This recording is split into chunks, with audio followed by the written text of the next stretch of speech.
What's up, my dear Photoshop magicians? How's your life? Today we're going to do something interesting. We will check out how good is Pewdiepie at Photoshop. Kind of video that you might think is a joke. It's not Photoshop. Wow. Because I have seen some of his videos where he uses Photoshop, and I have to say he's pretty good. But I also have seen some mistakes that I would like to discuss. And just to show that I am credible to do that, I have 20 years of experience in Photoshop. Okay, maybe I lied about this. Maybe it's a little bit less. I've been teaching it as well, so I am definitely the pro of the pros. We will watch Pewdiepie create a really nice thumbnail. You suck at it. What? Did he just tell me that? 1920 times 1080. Put 300 if you're gonna print that bitch. That's all you need to. That's actually right. Lots of people forget to put resolution to 300 to make sure that it's the highest quality, because when resolution is 72, it's just the standard quality. 300 basically means that the quality is going to be 4 times more. That means that, for example, if you zoom into your artwork 4 times, it's still going to be a good quality. Good job, my friend, good job. Okay, he got this one right. Let's see. Create. There you go. See, so many of you plebs have the wrong goddamn aspect ratio. Now we need a good quality and paste it into the Photoshop. So first things first. The image that he pasted is not a smart object. It's a stupid object, we can say it. When the layer is smart, we have here this icon, but here he doesn't have it, so it's a stupid layer basically. And this is really bad. So for example, as you see here, I have one smart object and one just a normal non-smart object. So let's just show you an example. If I make, let's say, this object small, which is a stupid object. Let's call it stupid object. Let's say I make it smaller. Okay, I make it small, and then I click OK button. And then let's say I want to make it big now. Look what happened. Now the quality sucks. Why? Because this is what happens to stupid objects. So let's say I make it again small, like even smaller, for example, something like that. Okay, and let's say I make it again big. What is that? You see, it's pixeled. So that's why you have to use smart objects. But if I use, let's say, smart, you see it's a smart object, I make it small. Look, I make it small. Like I can make it like as small as I freaking want to make it, like that, right? You see how small it is. And now I want to make it bigger. So I just come, I make it bigger. Look, you see, the quality is still perfecto. That's why you should never use stupid objects. So in order to make any object smart, just click right button on it and choose convert to smart objecto. So Nice. Hit Control T. Now we can move that bitch. Okay, Control T. That's good. He knows some hotkeys. So to move it to the left, Hold right, down and blah shift blah blah. to keep the aspect ratio. That's also important. Hold down shift to keep the aspect ratio. Well, that was true until the latest versions of Photoshop, because he's using it, I think it's like 5 years ago. So at that time you definitely need to hold shift. In today's version of Photoshop, I'm telling you just for you, 2020, you don't need to hold shift. Hit one of the corners and drag that bitch. If you don't hold shift, you're gonna end up like this.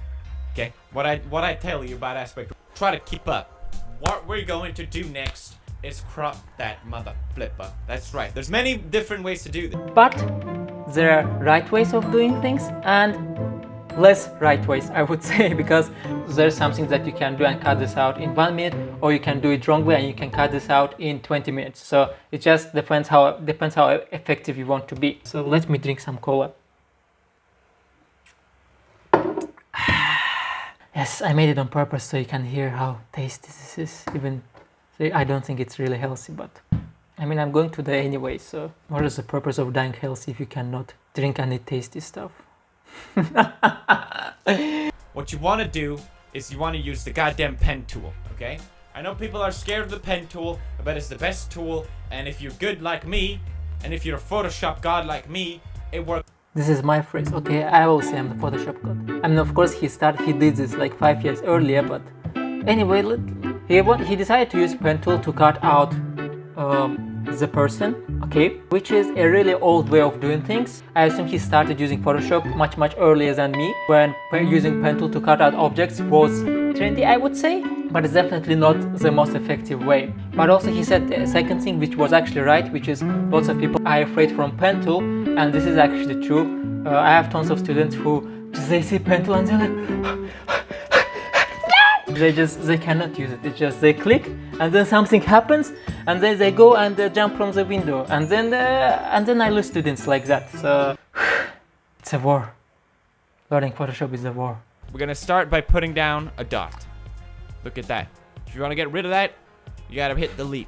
Okay. So as you can, that's exactly what I said. You see, now he will have to go over the whole person to cut this out, which is the wrong way to do it. And it's also not like very precise. We have here like the hair and blah blah blah.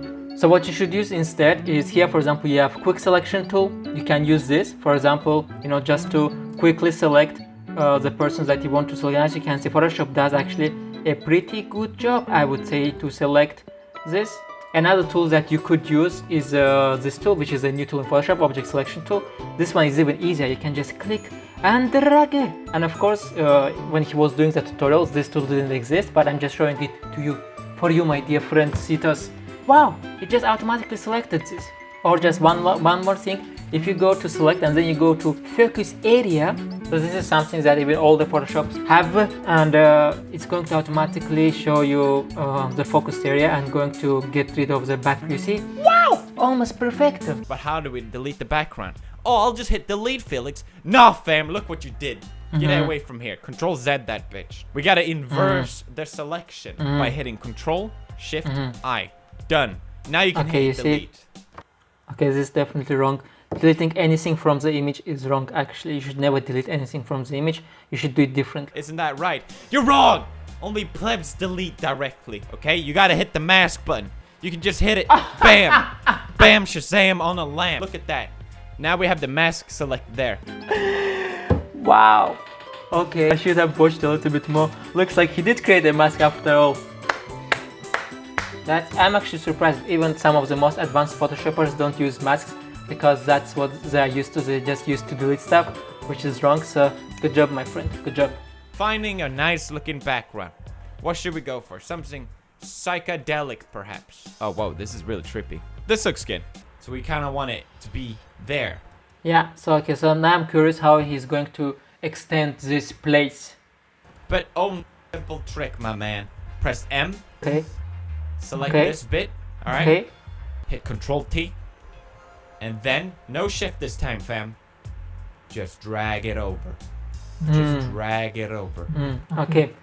So he decided to drag this, and you can do that in this case, because the pattern is so that you can actually drag it and it's still going to look fine. But you cannot do this in all the... Basically, if you have a different image in the background, you cannot do this.